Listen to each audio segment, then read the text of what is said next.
Bien,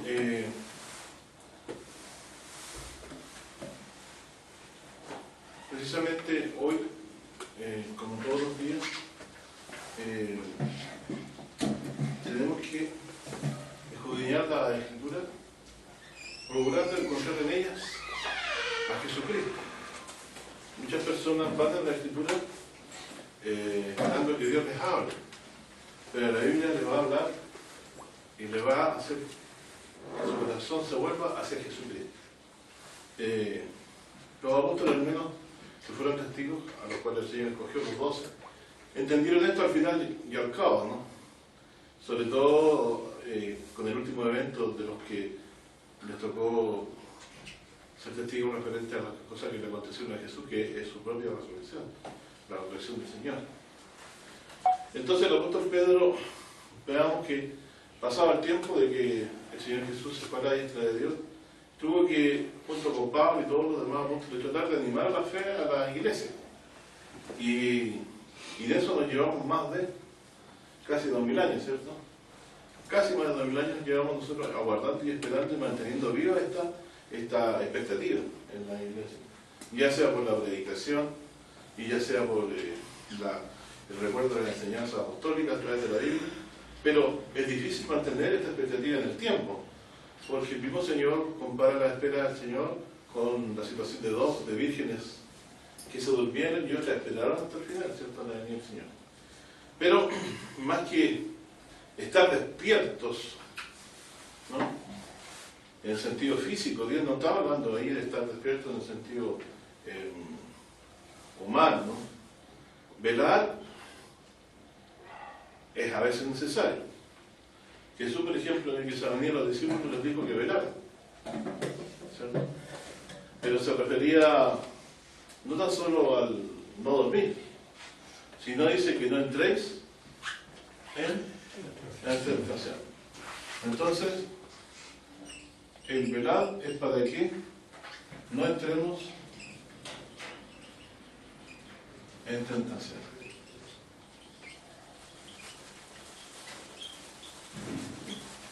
Velar significa estar despierto.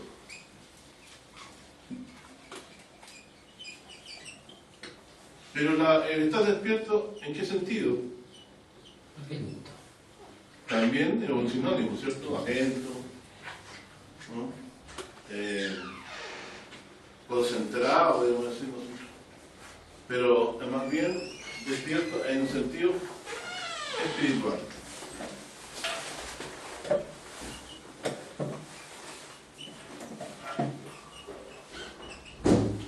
¿Cierto?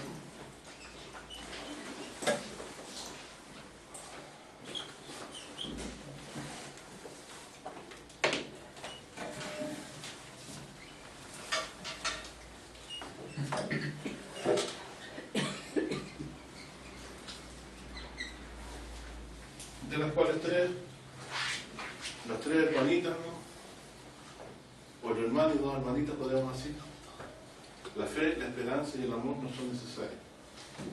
¿Qué tiene que ver esto con lo que vamos a hablar? Tiene que ver, porque llevamos una línea comunicante con los dos estudios anteriores. ¿Se acuerdan que hablábamos de la comida que no perece? Y la comida que perece. Usted puede estar siguiendo a Jesús, no por el verdadero objetivo por el cual Dios lo envió. El objetivo por el cual Dios envió a Jesús al mundo lo dice de San Juan 6, lo hemos estudiado varias veces. Que el que ve al Hijo y cree en Él le resucita, dice, en el día posterior. Ese es el objetivo por el cual Dios envió a Jesús, ¿no?, a morir por nuestros pecados, para que, pagando Él con su vida nuestros delitos, pudiésemos recibir la promesa de la vida eterna a través de la resurrección en el día que regresa. Por lo tanto, Velar significa mantener el interés y la atención en estas cosas. Por ejemplo, ¿qué cosa podría a nosotros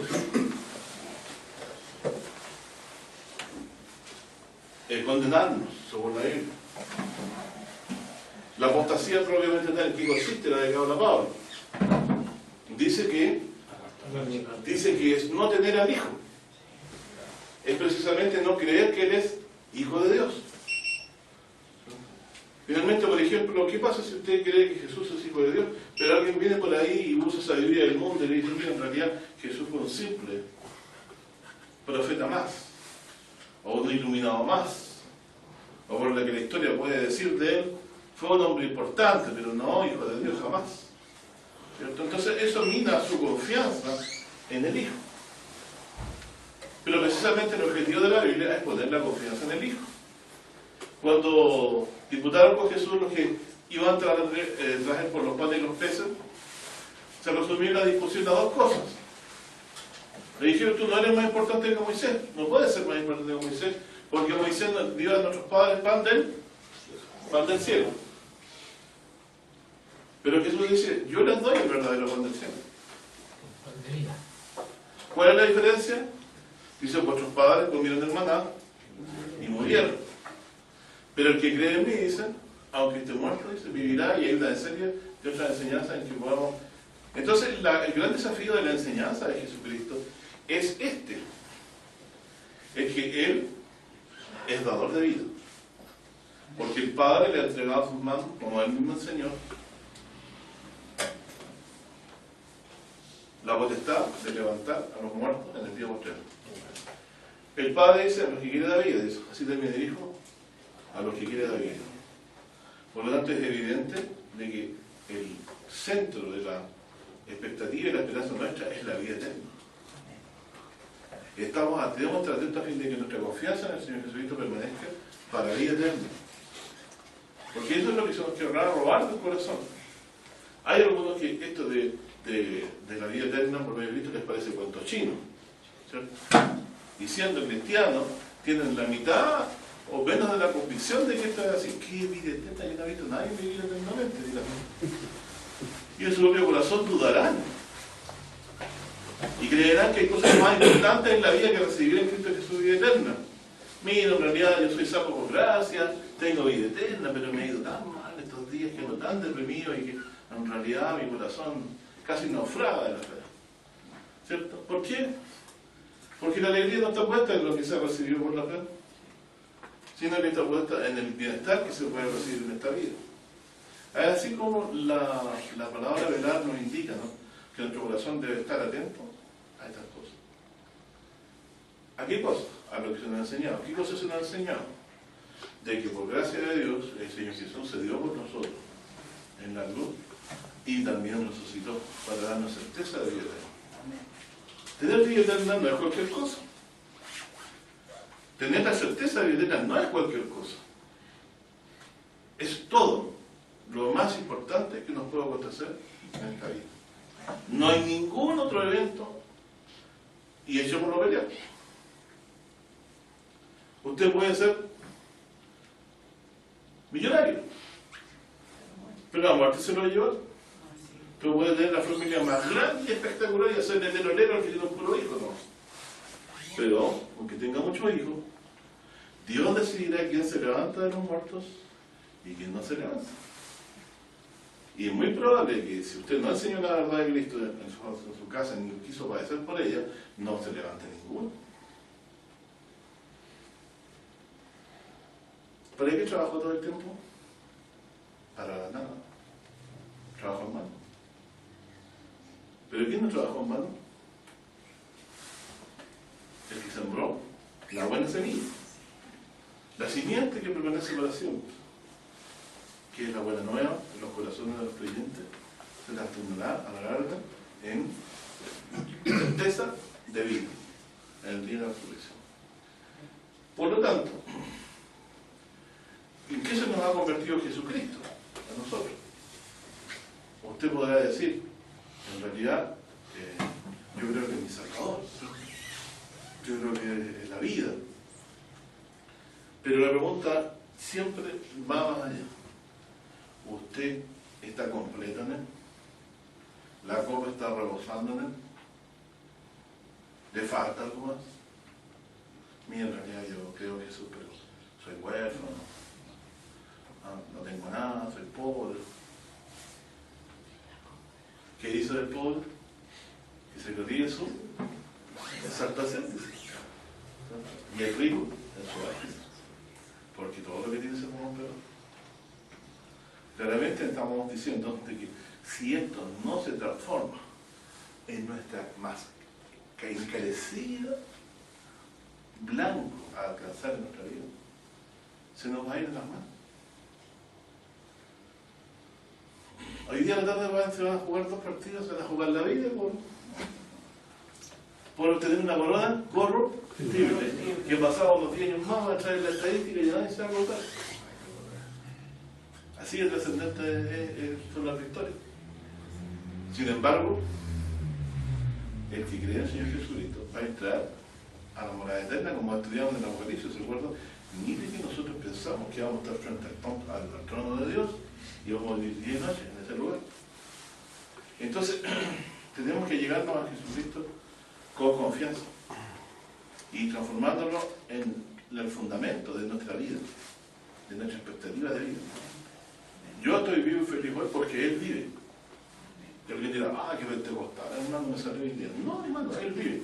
Porque Él resucitó de los muertos y está a la diestra de Dios. Y por lo tanto, lo que Él me prometió, lo cumplirá. Porque dice, así como nada muere, así en Cristo todos serán resucitados. Claro, porque Él se levantó de los muertos, primicia de los que durmieron en ellos. Y eso a mí me alegra mucho. ¿Se acuerdan que hablábamos mucho del ensalzamiento del cuerno del Mesías?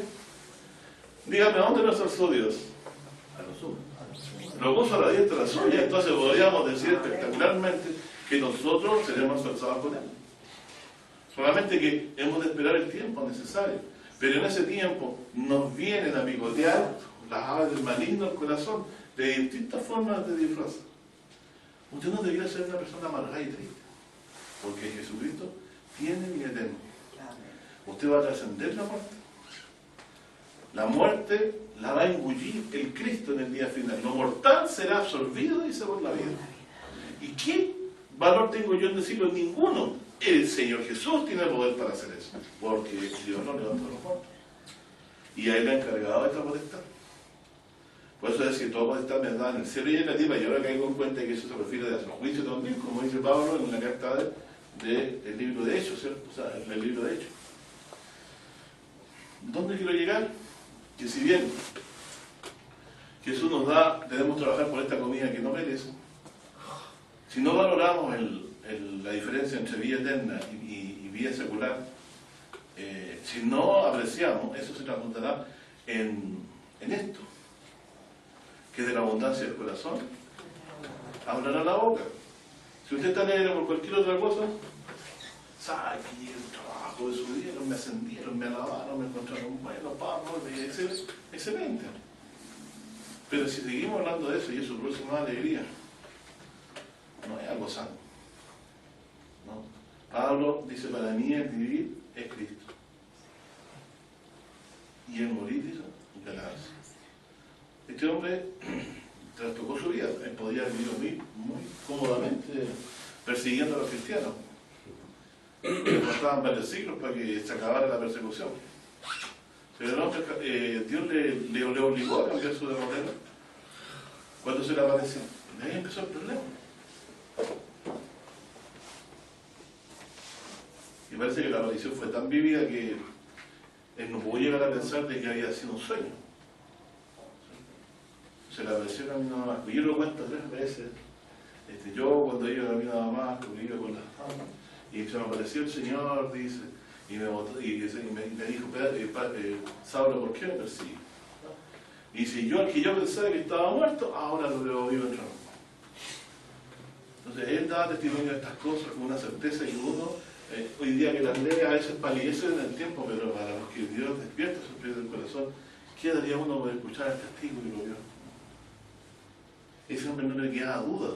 Además estaba impelido, obligado por el hecho de haber sido constituido testigo. No levantarás contra tu prójimo falso testimonio. Habría cumplido la ley, veis, como un fariseo así dice, no, en realidad yo no lo vi vivo. Acuérdense que los judíos no creían que los muertos podían hablar. Porque dicen, apelarás a los vivos con los muertos. Y si Jesús estaba muerto, ¿por qué le habló camino nada más? Entonces él quedó impelido, convencido y obligado. Y cuanto más el Señor le quitó la vista y se la volvió a dar después por medio de Ananías, creo que fue el nombre de la persona santa que le devolvió la vista. Bueno, pasó a ser Jesús para Pedro y Pablo de ser un simple carpintero a ser el centro de su confianza y de su esperanza. Pedro podría haber pescado muy bien ese día que Jesús dijo echa la red a la derecha. Pero yo diría que la cuenta de todo lo que habló ese día no se compara con la promesa de vida eterna. Porque Pedro, más que nadie, podría haber ido por oye Jesús, pero a ver, tú te sientes bien, o sea, sale conmigo y ¿a dónde lo ha hecho ahora? ¿Cierto? Pero él iba a dar las palabras que él dijo, ¿a quién iremos? Dice, no, solo tú tienes palabras de vida eterna. Y ahí entonces es esa promesa la que lo dejó a él preso. Si hubo un pescador de hombres, fue primero Jesucristo. Y él tuvo que pescar primero a estos 12 discípulos. Y la promesa que eterna fue el anzuelo que ellos mordieron. Le hoy día nosotros morder también. Y hacemos también nosotros morder cuando predicamos la buena nueva a los demás. ¿Qué quiere decir, no? En resumidas cuentas, que Pedro aquí después de todo el discurso dice en el capítulo 1, versículo... ¿De qué? Primera de Pedro, en el capítulo 1,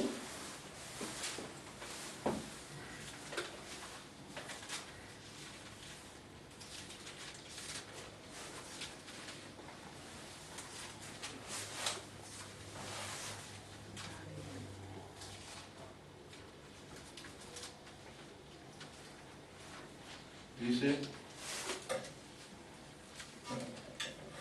Pedro 1 dice, verso 2, que voy a soltar el 1, te lo puedes leer si quieres. Pedro 1, verso 2 dice, elegidos según la presciencia o previo conocimiento de Dios, Padre, en santificación del Espíritu para obedecer y ser rociados con la sangre de Jesucristo. Gracia y paz os sean multiplicadas. Y después dice, bendito el Dios y Padre de nuestro Señor Jesucristo, que según su gran misericordia nos ha regenerado en esperanza viva por la resurrección de Jesucristo de los muertos. Es decir, nos ha regenerado en esperanza por la enseñanza de la resurrección de Jesucristo, que es el Evangelio, ¿cierto? Que forma parte de la enseñanza del Evangelio, así como la muerte de Cristo. Y dice después, para una herencia incorruptible que no puede contaminarse ni marchitarse, reservada en los cielos. ¿Ya? ¿Qué será esa herencia incorruptible que no puede marchitarse, reservada en los cielos? Luego dice más adelante, dice, nosotros que somos guardados en la virtud de Dios por medio de la fe, para alcanzar la salvación que está aparejada para ser manifestada en el último tiempo, o posterior tiempo. Entonces dice, verso 6, en lo cual vosotros os alegráis, estando al presente un poco tiempo afligido, diversas tentaciones si es necesario. Luego dice, para que la prueba de vuestra fe, mucho más preciosa que el oro, el cual perece, bien que sea probado con fuego, sea hallado en alabanza, gloria y honra cuando Jesucristo fuere manifestado.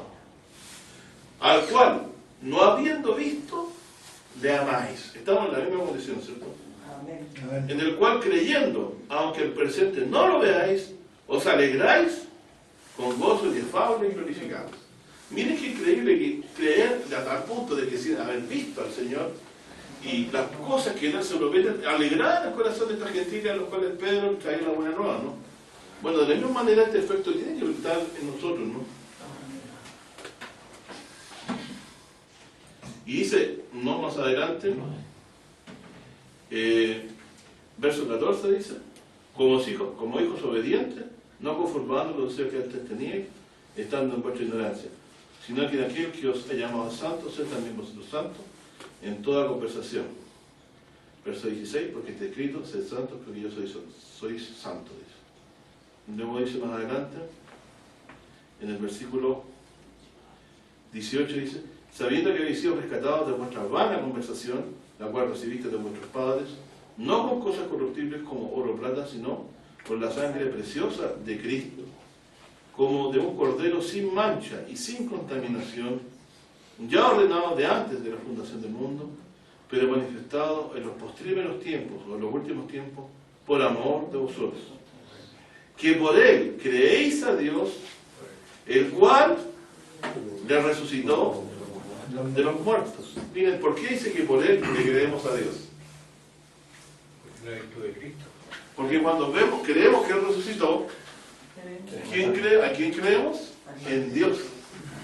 Miren qué interesante. Porque solo es Dios quien puede levantar de los muertos. Acuérdense que solamente Él puede hacer vencedor y hace subir vencedor, ¿cierto? Eso es maravilloso. Es decir, nuestra confianza y fe en Dios, con la que nos llenamos la boca, solamente la mostramos en la prueba de creer a la buena nueva, de la resurrección y la muerte de Jesucristo. Usted puede decir, yo creo en el Señor. ¿Y usted cree que el Señor Jesús murió y resucitó? Y ahí le dirá, en realidad yo no lo vi, tendría que estar ahí, y empieza el punto. Bueno, siendo en adelante el asunto dice que por él creéis a Dios, el cual le resucitó de los muertos y le ha dado gloria, para que vuestra fe y esperanza sea en Dios. Para que vuestra fe y esperanza. Y aquí tenemos ¿qué cosa? ¿De qué queremos hablar? Fe y esperanza. Fe, esperanza, y el amor está de más decirlo, porque le amamos o creemos en él sin haber visto, ¿cierto? Dice, al cual, no habiendo visto, le amáis. ¿Qué es eso? Tengo tres cositas ahí ya presentes, que son las más importantes, los valores más importantes del Espíritu de Dios en el corazón, nacidos por la fe, en la esperanza de la vida eterna, en Cristo Jesús. Un hombre está pleno. El amor, el que dice que tiene amor, ¿qué pasa con el amor? El amor es benigno. Pero ¿cuál es la característica más grande de este Todo amor? lo cree. Todo lo soporta. Todo lo soporta. ¿Cierto? El amor, en particular, no busca su propio bien. ¿Cierto? Y una persona que busca el bien de los demás porque ya está satisfecha. No le falta nada. Aunque aparentemente le falte todo. Si partimos de la base que todos morimos, partimos de toda la base que todos somos pobres, en algún momento. Pero el Señor nos ha venido a enriquecer con vida, y vida eterna. Porque todo lo que podamos trabajar, incluso por dejar de ser pobre, se va a transformar en pobreza. ¿Me equivoco, no? Pues dice, ya, pero yo he trabajado firme para no ser una persona pobre, está bien que lo haya hecho. Pero si usted no pensó que igual va a ser pobre en morir, con toda su riqueza que pueda haber acumulado. Porque la muerte se le lleva todo. Dígame usted, cuando usted está muerto, ¿es dueño de su casa?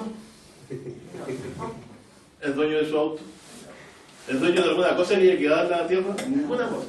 Inmediatamente usted es despojado de todo eso. Porque los herederos se lo empiezan a pelear como, por no decir la palabra fea. ¿Sí o no? ¿Qué le queda? Nada, su nombre. Si lo escribieron en alguna epitafio por ahí, se lo va a delimitar en un cementerio abandonado quizá en qué momento, ¿cierto? Y de titán quizá qué cosa. Y los huesos suyos van a encontrar ahí, lo van a echar a un lado y van a construir una casa. Qué dramático esto. Es un sinónimo eso de la muerte es despojo, ¿no? Es despojo, pero si no les digo que Dios... A ver, a una persona que está pletórica de poder y de fuerza, por causa de que Dios no quiere contender con ella, le dijo, puede vivir 120. Entonces todos los tiempos se los acorta y se los comprime y empiezan las complicaciones. Porque lo que podría ser más a largo plazo, por ejemplo, nosotros ya a los 18 años tenemos necesidad de urgencia de mujer, tenemos que casarnos y empiezan a juntarse las cosas y los viejos empiezan, ¿cómo se llama?, a degentarse mucho antes de lo que debe ser. Acuérdense que si creemos en lo que dice la Biblia, que para muchos es una tontera no creer que los hombres tuvieran que vivir casi 900 años antes del diluvio, yo no creo, porque para el Señor ninguna cosa es imposible. Porque así como Él dice la vida eterna, como no voy a creer también que Él pueda hecho vivir a los hombres más del tiempo que corresponde. Pero aún así, ¿no? Todo esto que estamos viendo es por causa de que todavía vemos al Señor Jesucristo como un vendedor de pan en la calle, pero a pan que perece. No nos damos cuenta de que Él nos ha traído el pan del cielo, que es que da vida a los hombres. ¿Sí? Espero, entiendo, que podamos captar la idea. Nosotros entonces, creyendo en Jesucristo, somos de aquellos que velamos y permanecemos en la expectativa de la promesa de la vida eterna. Si eso no es el objetivo de nuestra vida, no es el motivo de nuestra alegría, tarde o temprano no será otra cosa.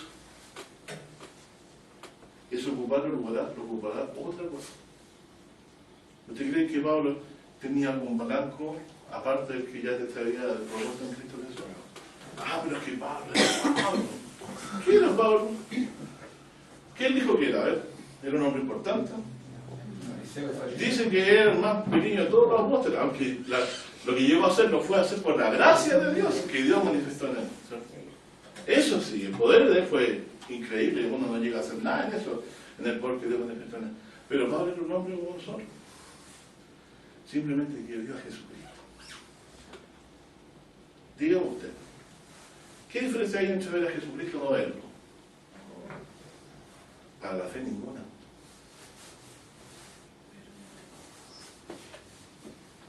¿Cierto? Para la fe ninguna. Porque la fe es certeza de lo que se espera. Se puede ver lo que no se ve. Se puede palpar lo que es palpable. Y Dios lo dejaba en la vida misma, esto. ¿Te acuerdas que le hablaba yo que la muerte era un gran trampolín, que Dios lo bajaba en la vida así para que todos quedaran otra cosa más que conducido a la total debilidad por medio de la enfermedad y la muerte? Tuviéramos nada más que clamar a Dios porque Él nos diera vida eterna en el Señor Jesucristo. Así también Dios nos ha dejado la promesa de vida eterna, ad hoc a nuestra condición humana natural de ser seres mortales. Todos los que viven saben que han de morir, dice la Escritura. Por lo tanto, Jesucristo se nos transforma en alguien realmente importante en nuestra vida. ¿Por qué mucha gente cae en el suicidio? Se le acaba la esperanza, ¿cierto? ¿Cuáles son los pilares de la felicidad humana? Salud, dinero y amor. Lo dice una canción. De la carnalidad, ¿sí? Chichi chancho. Salud, dinero y amor. Y buena rendija. Claro. Si nos enferma alguien, ya empieza a cojear la felicidad. El dinero, ya queda hemipléjica la enfermedad, la felicidad humana. Y amor, hay que retirarse. Porque yo no vengo a la felicidad, porque yo busco la felicidad. Si yo no soy feliz, prefiero morirme. ¿Has escuchado a gente que piensa así? Si estoy va a estar enfermo en esta cama, ¿para qué? Sí, bueno, yo diría que Pablo no tenía ninguna de estas cosas. ¿Cierto? El amor de Cristo. Pablo no tenía ninguna de estas cosas y rompió el esquema. ¿No? Él lo suplió todo esto y con estas cosas que estamos hablando. Al contrario, ¿no? La felicidad cristiana consiste en fe, en amor y en esperanza, como contraposición a la en el mundo de los hombres. Y la muerte se lleva a todas estas cosas. Y eso es lo que la persona no alcanza. Miren lo que me permite la fe. Las cosas que están lejanas, verlas cercanas. ¿O no? La muerte, ¿cómo la veo yo? Nariz con nariz, me está respirando al lado de la calavera. Porque no solamente puedo morir de aquí un tiempo más, sino que cuando el Señor lo determine. ¿o no? ¿Se acabó tu carrera? Se me acabó mi última nota en la partitura que tocar. Se me acabó mi última línea en mi actuación que tenía que llevar en esta vida. O mi último trabajo que tenía que hacer en favor de alguien, porque al final todos nosotros trabajamos para lo que Dios quiere. No piense usted lo contrario. Y el Señor me lleve a descanso. Estoy entregado. Usted tiene a su Cristo, que supera todas estas cosas. Así que no es feliz, viva más, viva menos, tenga más, tenga menos. Usted hoy es rico en Cristo Jesús, porque el hombre más acaudalado del mundo no puede ganar con su propio dinero la vida eterna. No se puede pagar, es un precio inestimable. Pastor, disculpe. Hay dos amores que se repiten porque en la carnalidad humana está salud, dinero y amor. Pero acá también se repite el amor. Pero ¿qué diferencia? O sea, nosotros lo sabemos, pero ¿qué diferencia hay entre los dos amores?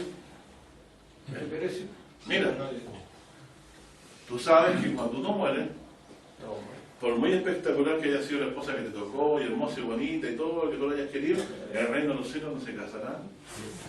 Se darán en casamiento. Pero el amor al buen pastor, dudo yo que perezca. Entonces, ese es el verdadero matrimonio, ese es el matrimonio eterno de Cristo con la iglesia. ¿Cierto? Ese es el amor que sí existe hoy, el amor hacia el Señor que nos ha salvado, seguirá la reina en los cielos eternamente. Así que no debemos de equivocarnos en este aspecto. Pedro, entonces, después de mucho hablar, llega a esta siguiente conclusión con la iglesia, y yo también llego a esta conclusión, porque no quiero para hablar mucho. Hay mucho error a veces en hablar mucho. ¿Qué versículo, pastor? Y en el capítulo 2 del capítulo 1 dice: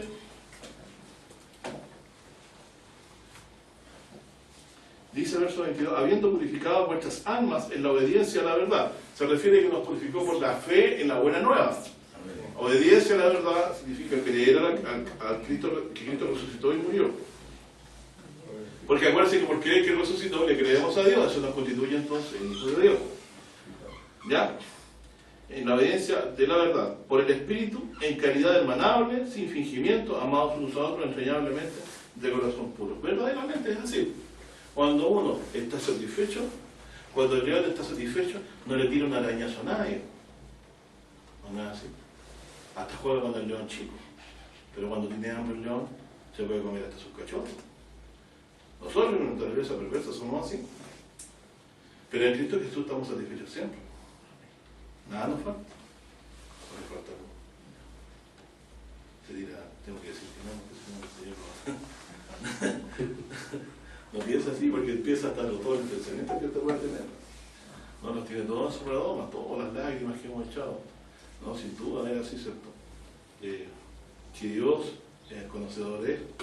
Y en él hemos de poner nuestra esperanza, ¿cierto? Y acá también dice, bueno, entonces si usted ha sido limpiado, purificado, lo llama renacido. Siendo renacido no de simiente corruptible, sino de incorruptible, por la palabra de Dios que vive y permanece para siempre. A una palabra que usted ha obedecido, que dijo antes, ¿cierto?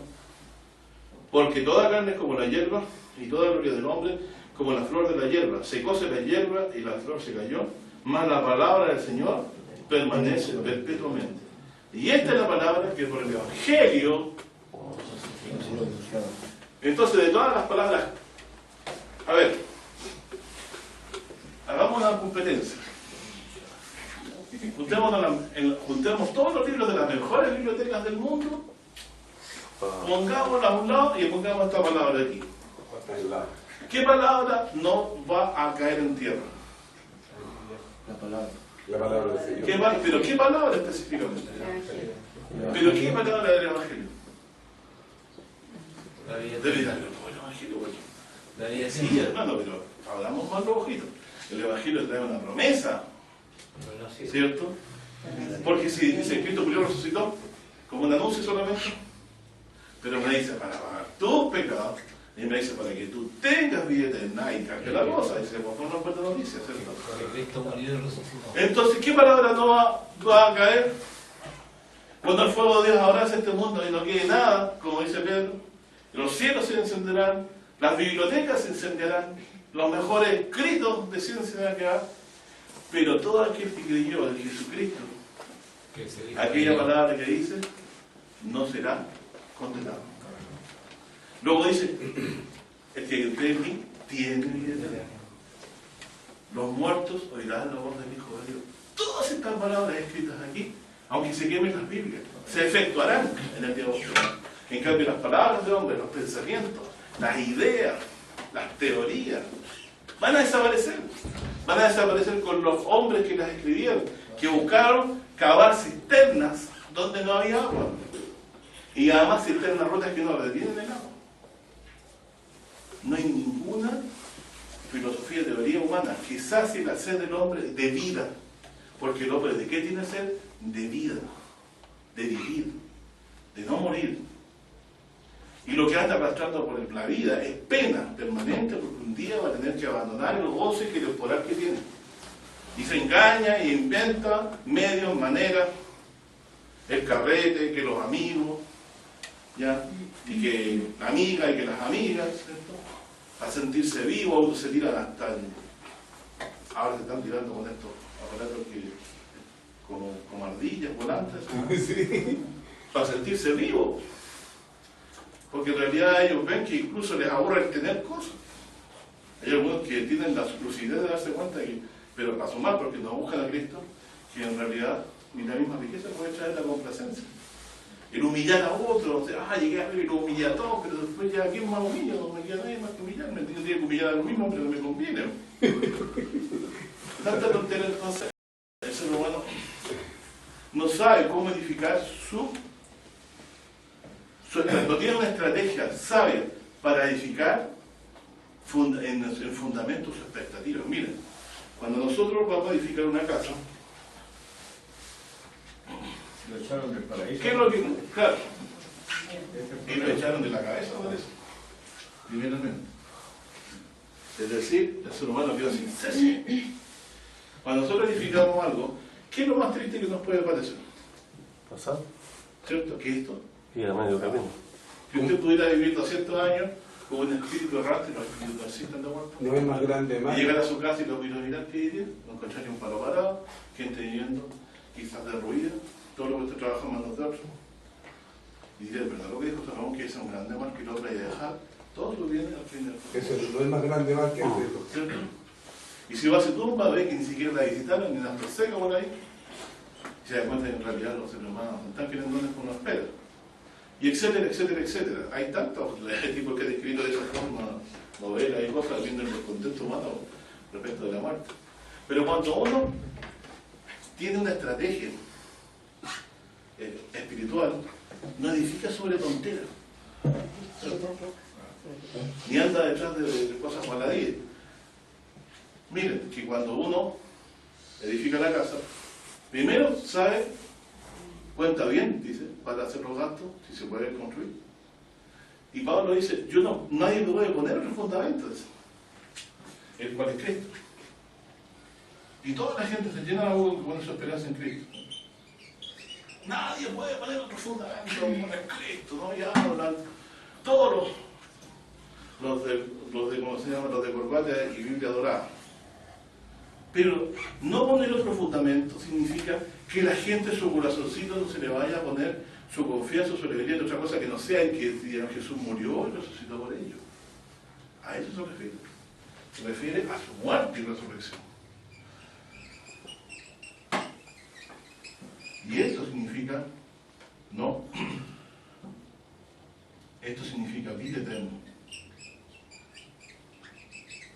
Ninguna cosa del mundo hay más importante que llegar al día de la resurrección para recibir la corona de vida que dijo Pablo que nos dará el Señor fue justo en aquel día. Amén.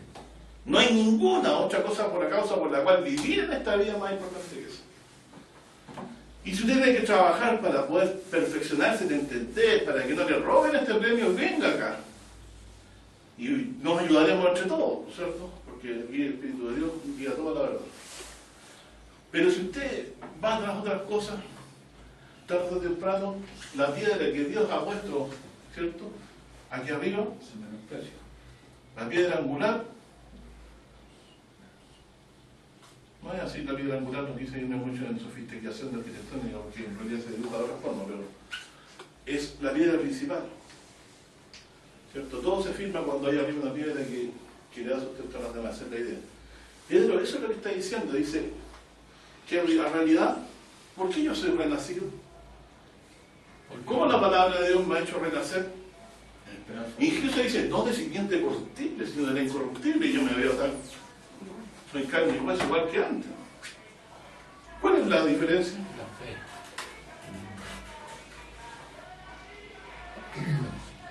Cuando hablamos de mundo, hablamos de iglesia, ¿a qué nos referimos? Ah, los que están afuera y no vienen a la iglesia. Ah, los que están dentro y los que vienen. No. Los que han creído. Los que han creído. Los que han creído, ¿cierto?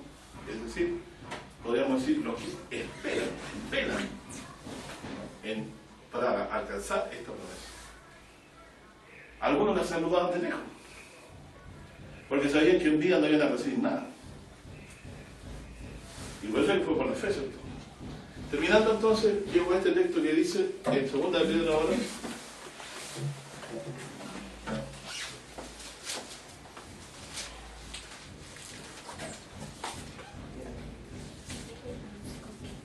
dice, ¿Qué capítulo por qué? 2:5, 2 versos 5. Primera de Pedro, 2:5. Primera de Pedro. Me equivoqué. Disculpen. 2, ¿cuánto dijimos?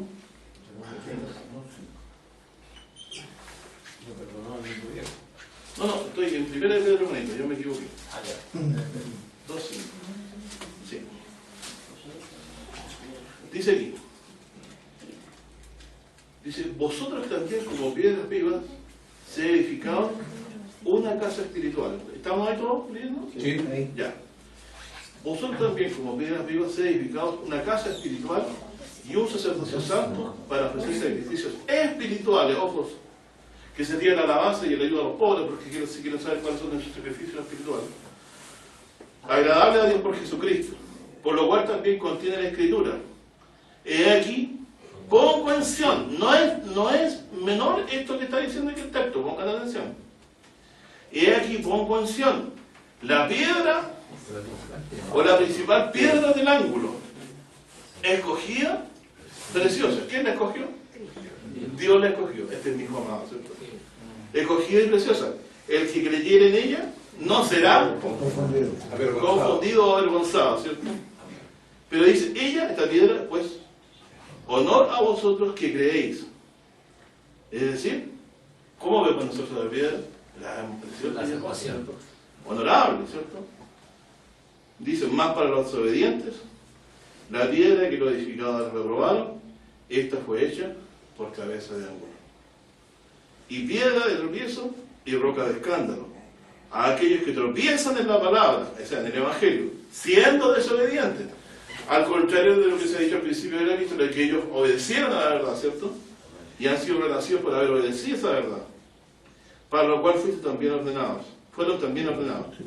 Mas vosotros sois linaje escogido, real sacerdocio, gente santa, pueblo adquirido, para que anunciéis las virtudes de aquel que os ha llamado de las tinieblas a la luz admirable. Y por si les quedara duda, porque dice, vosotros que en el tiempo pasado no erais pueblo, está hablando de la gentil, mas ahora sois pueblo de Dios, que en el tiempo pasado no habíais alcanzado misericordia, mas ahora habéis alcanzado misericordia. Amados, yo os ruego, dice, como extranjeros y peregrinos, que os abstengáis de los deseos carnales que batalláis contra el alma, etcétera, etcétera, el resto. Pero yo me detengo en el verso donde dice acá, pongo en Sión la piedra principal del ángulo, escogida y preciosa. Y el que creyere en ella no será confundido. Borrando todo esto.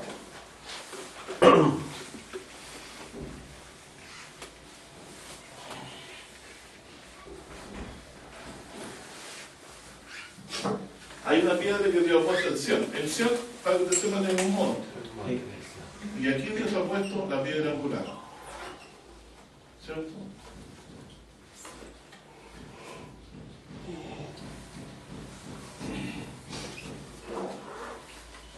Escogido. precioso. Este es Sion, el monte de Sion.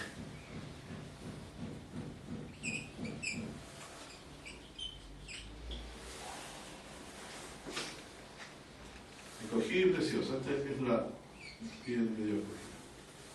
¿Cierto? Este es el monte. Pero la piedra que la gente reprobó, Dios la puso por cabeza de ángel. Cuando vieron a Jesucristo con todas las señales que hizo, el milagro, la gente no creyó en él, la reprobó. Y sobre todo los príncipes, los magistrados, la reprobaron. Pero los que hemos creído, es piedra angular. Fundamento de nuestra expectativa y esperanza.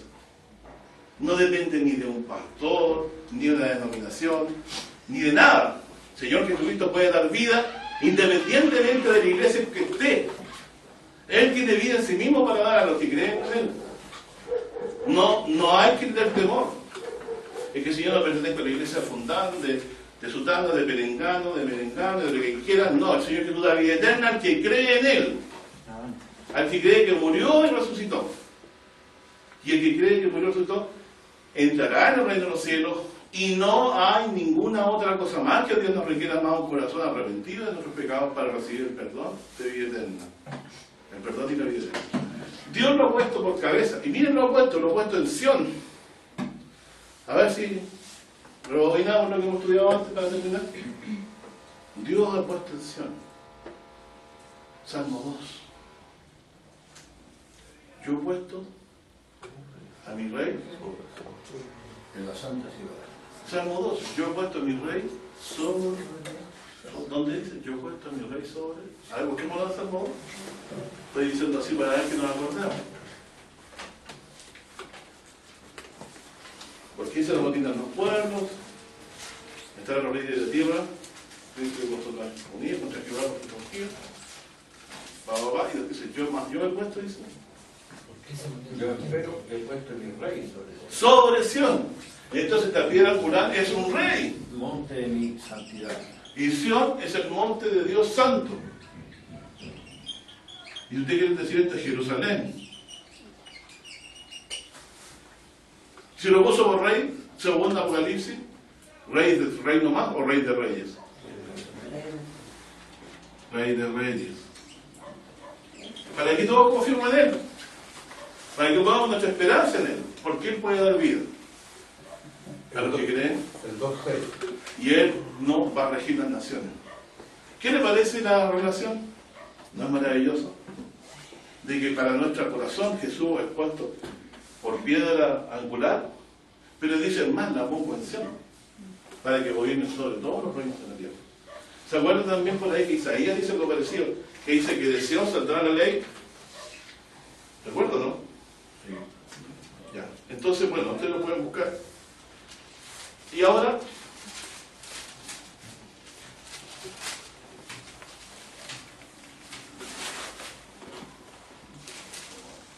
¿de dónde sacaron esto?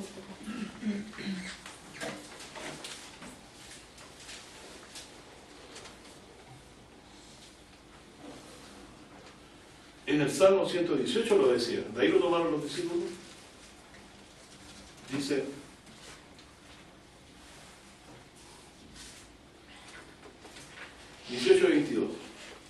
la piedra que desecharon los edificadores.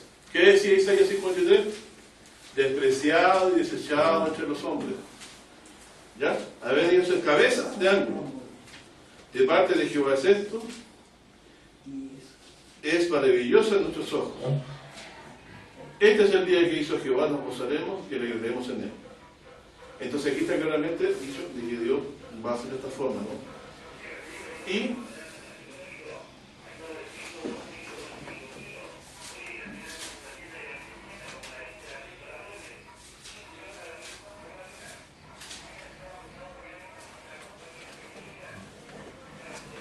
en Isaías 28:16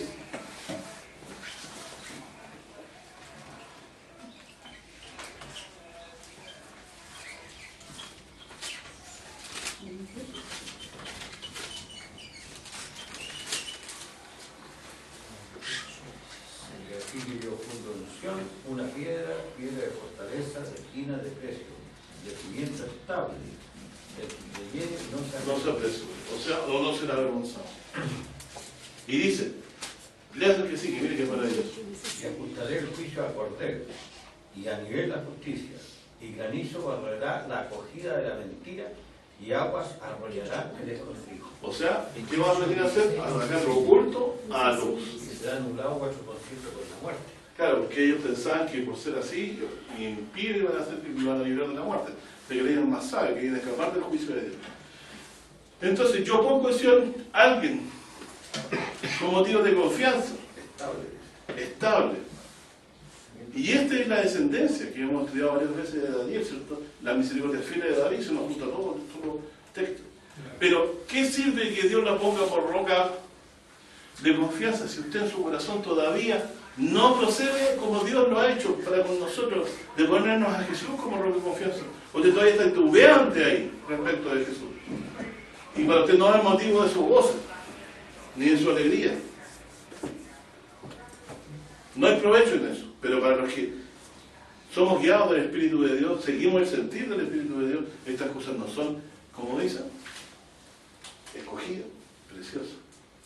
¿Qué dice aquí el texto? ¿Cómo es? ¿Pero qué dice al principio?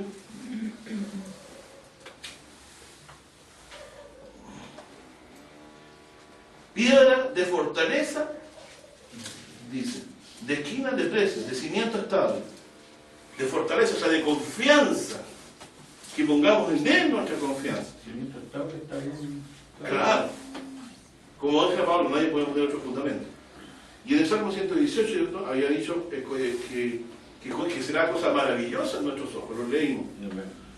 Y termino entonces con lo que quería decirle, que miren la relación. Daniel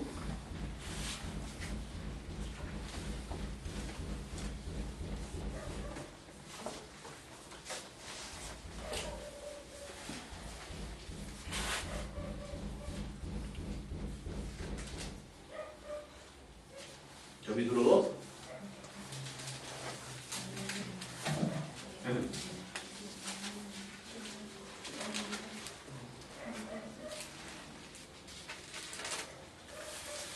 Daniel 2:34.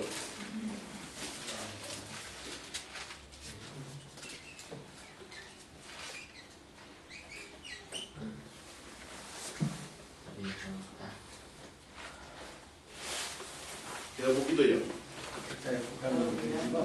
Estaba mirando hasta que una piedra fue cortada, no con mano, la cual hirió la imagen en sus pies de hierro y de barro cocido y los desmenuzó.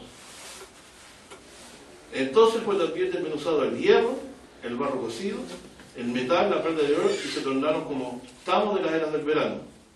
Es decir, como la paja que se la lleva el viento, ¿cierto? ¿Y qué pasa después? ¿Qué es lo que se volvió como tamos de las eras del verano? Todos los otros reinos.